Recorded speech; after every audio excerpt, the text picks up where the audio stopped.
যারা মাহফিলে আসা, বৃষ্টি কেন ঝড় তুফান হলেও তারা আসবে, আর যারা না আসা এদেরকে যদি গরমের দিনে এসি ফিট করে, শীতের দিনে হিটার লাগাইয়া তাদেরকে দাওয়াত করলেও তারা আসবে না।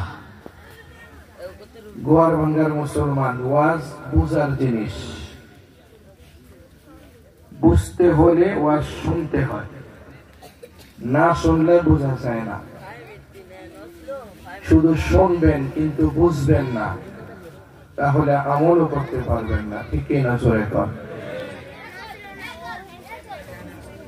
এখানে নিজের ইচ্ছায় আসা যায় না যদি মালিক কবুল না করে।